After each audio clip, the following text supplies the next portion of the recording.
Hello, everyone. It's wonderful to be able to share this time with you again today.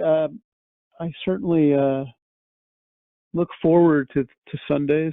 Sundays are generally my favorite day of the week, and that's in no small part to being able to connect and talk about the Tao.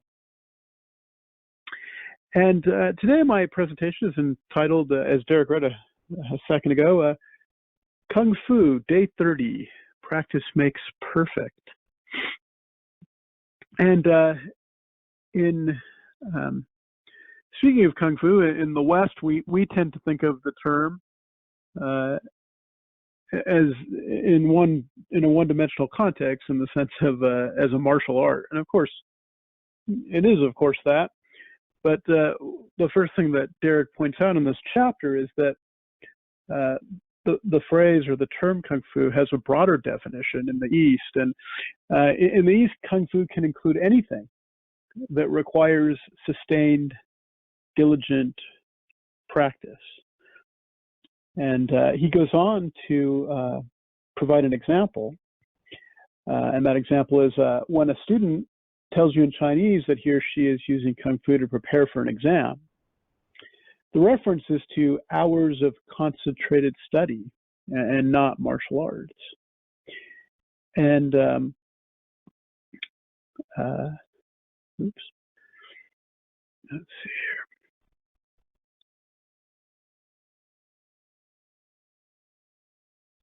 here. Okay. Using the term in this context also applies to the Tao itself.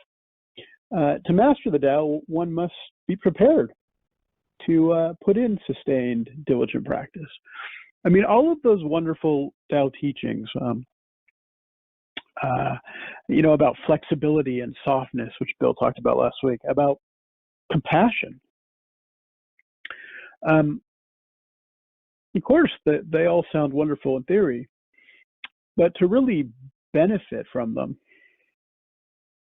they have to be put into practice. You have to live them, make them part of your life, apply them to the situations you face.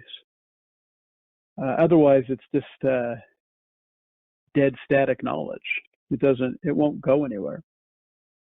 And one of the things that Derek brings up in this chapter is that there can be 3 steps to sustain diligent practice of the Tao. And the first example he gives is reading books about the Tao. And really, it could be, he gives a specific here, Derek gave a specific, but essentially any way of acquiring knowledge about the Tao, connecting to this meeting and listening to Bill and to Derek, or reading books, or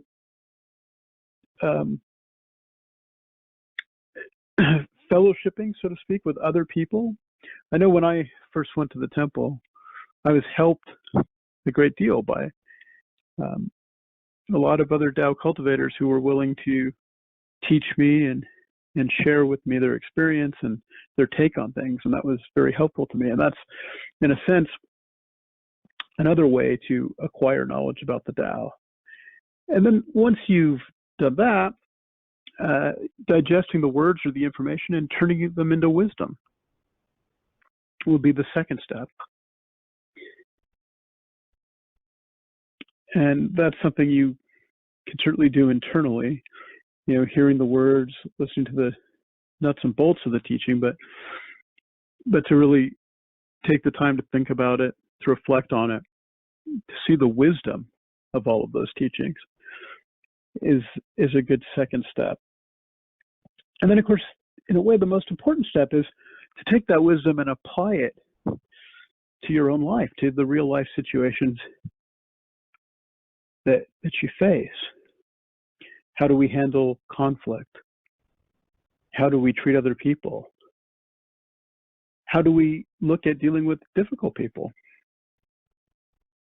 Do we choose to see them as resources, or do we just rail against them and dislike them?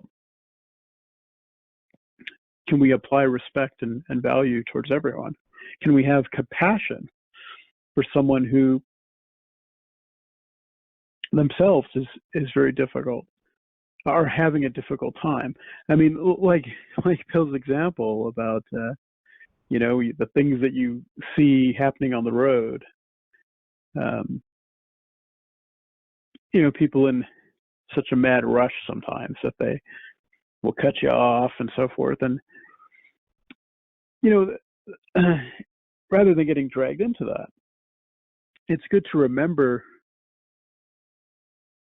the teachings on compassion and take a step back and realize, that person is not having a good day. They're probably late for work and so forth.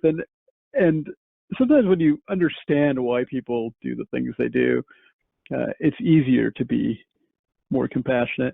And part of the Tao teaching is to look for and search for that understanding. And then, of course, to apply it to your life.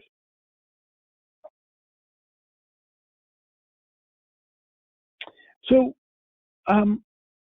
where people often get stuck with these three steps is, they can do the first two. They can acquire the knowledge, and they can even see the wisdom of the knowledge. But then it doesn't go any further. It essentially, like I said earlier, remains static knowledge, static dead knowledge in a way. If all you have is the intellectual understanding of the wisdom, but you don't apply it, you don't make it part of your life, it won't really transform your life into something happy and balanced. But those who do hear the teachings and do their best to live the teachings, those are the people that really reap the benefits. And once you've experienced how those Tao teachings can change your life, I mean, as Bill often says, it's time tested. It's practically mathematical precision. If you put those teachings into action and apply them to your life, sooner or later, you can't help but be happier, be more balanced, and be more fulfilled, and actually enjoy the living. Not to say that you won't still have challenges. We all do. I think we probably always will, as long as we're, manifested inside a body, inside time and space. I mean, that's just sort of comes with the territory. But how you look at it, how you approach it, makes a huge difference. And that's why the Tao teachings are so valuable. So to illustrate this idea of, not getting stuck with the Tao teachings or the wisdom never going anywhere, never actually being applied, there's a story in Derek's most recent book, The Tao of Happiness, Life Lessons from Shang Tzu, where it's called The Story of the Wheelmaker. And the teachings in the story are actually very multi-layered. But I wanted to sort of briefly tell the story as Derek expressed it, and then talk about the part of the teaching that applies to my talk today. So, the Wheelmaker. One day, King Huan was reading a book while an old craftsman was busy making wheels in his work area. The Wheelmaker saw that the king was absorbed in reading and became curious. He put down his tools and approached the king, saying, "Your Highness, what is in this book you are reading?" King Huan held up the book with great respect. "The words of sages." The Wheelmaker asked, "Are these sages still alive, Your Highness?" The king shook his head. "No, they are long gone." "I see," the Wheelmaker nodded. "In that case, Your Highness is reading the leftovers of the ancients." This struck the king as incredibly insulting. His anger flared. "You are nothing more than a lowly craftsman. Is it your place to comment on what I read? Explain the reasoning of your statement, and I may let you live. If you fail to do so, I shall have your head." The Wheelmaker responded calmly, "Your Highness, I can explain by using what I know about making wheels. The hole in the center of the wheel has to be just right. If I chisel too quickly and make the hole too big, the wheel will slip off the axle. If I chisel too slowly and make the hole too small, the wheel will fit too tightly or won't fit at all. Therefore, the secret of my trade is making the hole just right, so the wheel is easy to use and turns well. King Huan snapped, "What does this have to do with my book?" The wheelmaker continued, "The skill of making the wheel just right is something I can describe with words, but can never pass on to my son. Without years of practice to develop the feeling to guide the work, he will never be able to master my techniques. That is why I am 70 years old and still making wheels. The wisdom of the sages is just like that. Their words are still in the book, but their real essence from years of living the Tao was lost when they passed away. That is why I said the book contained the leftovers of the ancients." King Huan did not expect such a profound explanation. He set the book down and began to reflect on the wheelmaker's words. So, as I said, the story, as Derek told it, is multi-layered. There's lots of teachings in here, teachings on moderation, and balance. Those are all part of that story.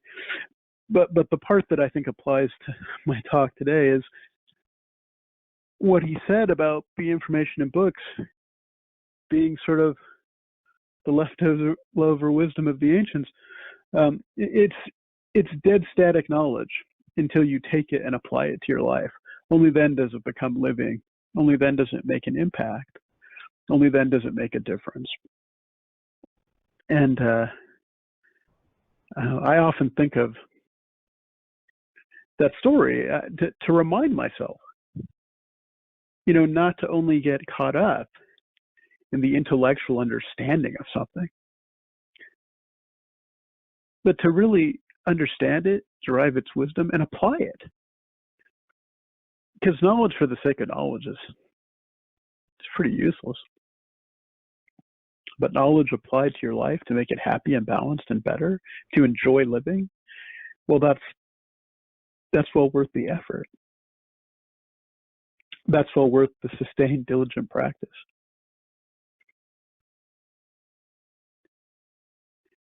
And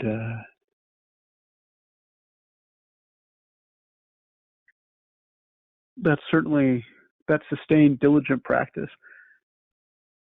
is something we can do all the time. We can learn a little bit more all the time.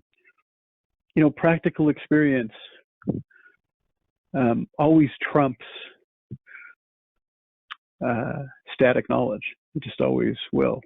I mean, it's the same thing when you go for a job. You can have the education and tons of credentials and so forth, but what employers generally usually really look for is actual hands-on, on-the-job experience. And so too it is with the Tao. It's the experience of living it that helps you transform your life, that helps you find your destiny, and that helps you live life to the fullest. So I'm going to start to sum it up now, if I can. In the West, many people mistakenly believe that the term Kung Fu refers solely to martial arts. We sort of have that one-dimensional definition of it. I certainly was that way until I read this chapter many years ago. One of the wonderful things about Derek is because of his understanding of Chinese culture, not only the language, but also too the culture itself. He can unpack things like this and give things a deeper, broader meaning. And this is a great example of that. Because, of course, as I said earlier, in the East, it has a much broader definition. It refers to sustained, diligent practice. So we begin by acquiring the knowledge of the Tao teachings and disseminating that raw knowledge into wisdom. that comes from thinking and reflecting. And it's always best to do that after developing the ability to be calm from the inside out. And there's lots of different ways to do that. Meditative practice can be very helpful. Oftentimes what you learn in meditation, you can, in a sense, apply during hectic moments of your life. You can take that calmness and bring it, because calmness is always a choice. That's certainly an example of applying one of the most fundamental teachings of the Tao, to bring that sort of calm, directed focus to every situation of your life. And then to achieve mastery, we must take that wisdom and apply it to real life situations. When we commit to doing this, the benefits are endless.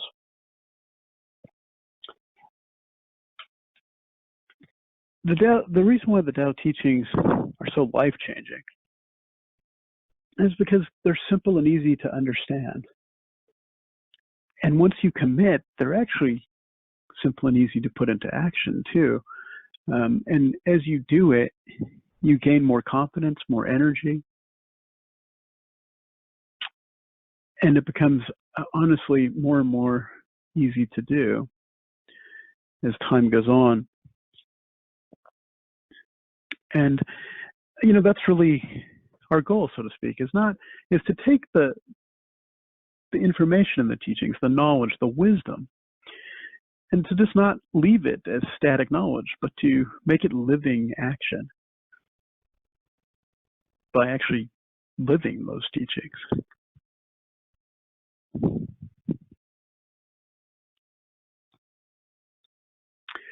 Okay, so that's it. I want to, as always, end with a book recommendation, The Tao of Joy Every Day, a great book to use daily to help one study and learn the Tao teachings and put them into action. So there it was, day 30, Practice Makes Perfect, Kung Fu. Thank you all for taking the time to listen to what I had to say today.